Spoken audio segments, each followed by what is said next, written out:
Bonjour, mon nom est Jacques Monpetit. Je vous souhaite la bienvenue à cette émission qui se fait un plaisir de vous faire découvrir quelques bénévoles qui œuvrent au sein de notre communauté. Aujourd'hui, l'expression « redonner au suivant » va prendre tout son sens. Je vous amène à la rencontre de Martine Bélanger, en pleine épluchette de blé d'Inde, au Centre Femmes de Rimouski.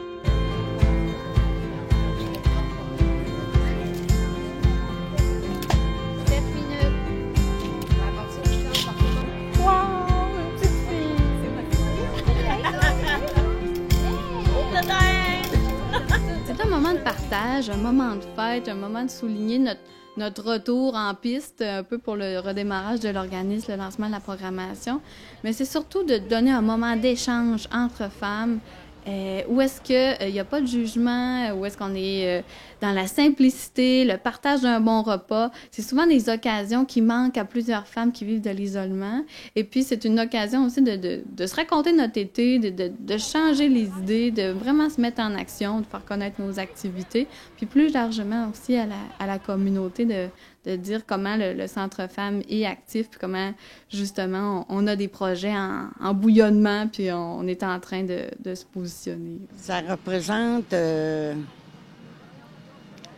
qu'on se rassemble toutes pour fêter l'année qui commence et pour se réjouir. Ça débute bien de rentrer. Oui, oui.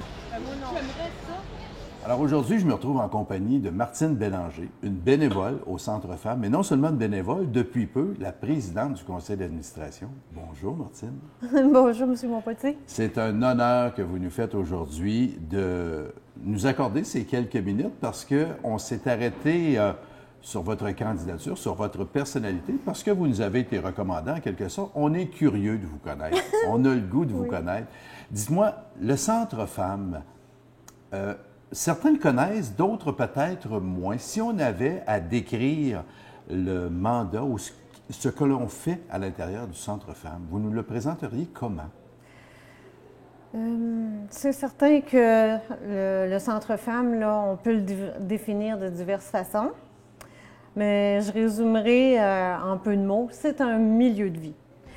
Mais c'est certain que c'est un milieu de vie qui a comme une panoplie de petites missions à travers sa grande mission. Il y a beaucoup d'ateliers, on fait appel à des ressources externes qui viennent donner des ateliers auxquels les femmes s'inscrivent.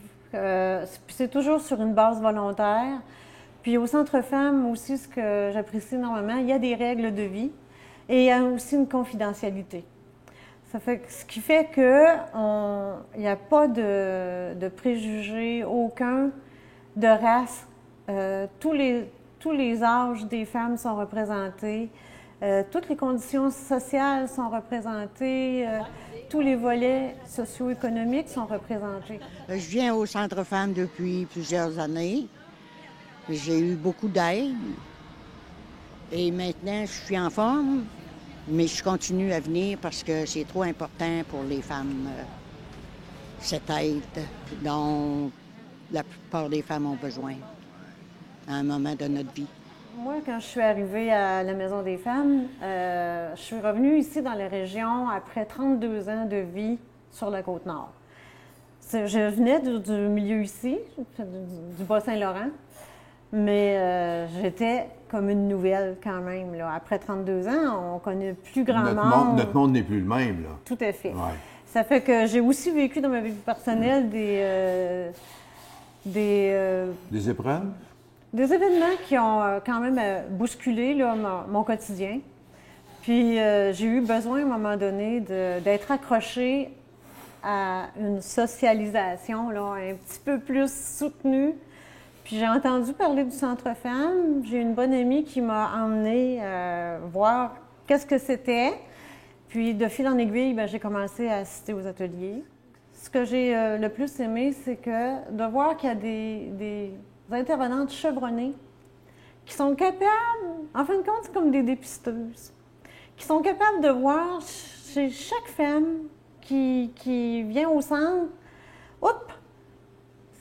on pourrait peut-être lui demander d'écrire, parce qu'il y a des ateliers d'écriture. OK. On pourrait peut-être lui demander, elle, de nous représenter, comme moi je l'ai fait là, lors des Journées internationales de la femme, prendre parole à partir de mon vécu personnel pour rendre compte de mon évolution, puis qu'est-ce qui m'avait aidé, puis des choses comme ça. La première clé, je l'ai appelée l'intuition, voire même l'instinct profond.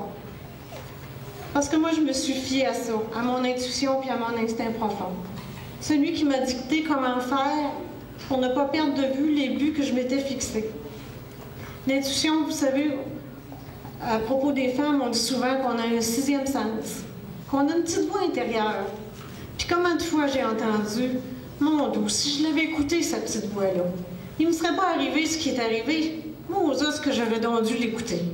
Martine, c'est un coup de cœur que j'ai depuis quelques années. Elle s'implique au centre. Moi, en fait, je l'ai connue à travers l'organisation du 8 mars. On a eu une journée de préparation à cette lancement d'activité. Et puis, on recueillait des témoignages. Qu'est-ce que le centre apporte, tout ça. Puis Martine, elle avait été éloquente, là, vraiment un beau témoignage. Alors, moi, je l'ai recrutée tout de suite. J'ai dit, Martine, ça te tente-tu d'aller en avant de la salle au cégep, présenter ton témoignage, puis partir la journée du 8 mars là, avec ton témoignage. Puis elle a dit « Oh, mais si tu penses que je suis capable, elle dit, je vais y aller. » Puis Martine, elle a toujours eu cette énergie-là d'aller à l'avant, puis à chaque fois qu'on lui présente quelque chose, elle dit « OK, je suis capable », puis elle se dépasse. Fait que moi, pour moi, dans mon travail, là, c'est quelqu'un de tellement motivant, là, puis ça m'amène à impliquer aussi d'autres femmes autour, là. Et si le chemin est trop difficile, je vous souhaite encore de trouver refuge dans le réseau d'aide existant. Vous irez alors à la rencontre de personnes merveilleuses pouvant vous remettre au monde et que sais-je. Peut-être à votre tour, vous donnerez au suivant. Dans cette grande chaîne humaine, et que vous partagerez alors un nombre infini de clés qui mettra une multitude de mondes à votre portée. Il y a une belle phrase de Boris Cyrulnik, c'est un neuropsychiatre qui a été résilient. Il a passé au travers Auschwitz, cet homme-là. Il a fait une carrière de psychiatre, il s'est marié, il a eu des enfants, il a écrit des livres, il est reconnu mondialement. Puis il a dit une phrase qui m'a touchée énormément, puis que j'aime connecter au centre. Il a dit « Beaucoup de gens donnent naissance à un enfant, mais peu sont capables de le mettre au monde. » Oh Puis, là là. Oui. Le centre, pour moi, ben c'est ça. C'est une place, je le dis personnellement, je ne veux pas englober tout le monde, mais moi, j'ai appris à travers mon cheminement qui se fait depuis 3 ans dans ce centre-là, qu'avec les oui que je dis, quand on me demande quelque chose, ben c'est une mise au monde de ma personne. C'est moi qui l'ai accueillie à l'époque, lorsqu'elle est venue au Centre Femmes. J'ai vu tout de suite son potentiel. Alors, j'ai dit, elle, c'est une femme d'action collective. Alors, je lui ai montré qu'elle pouvait le faire. Au début, elle n'était pas sûre, tout ça, mais j'ai dit que t'es capable. Alors, elle est allée, puis ça a été extraordinaire. Depuis ce temps-là, elle n'arrête pas. Puis d'ailleurs, elle est sur le CA avec moi actuellement. Être dans un CA, c'est comme un peu être au cœur de l'épine dorsale du mouvement. Fait que c'est... Oui, j'oublie pas le volet participante, mais le volet CA me permet d'être... moi, ce qui me vient comme image, c'est... Il y a des vortex.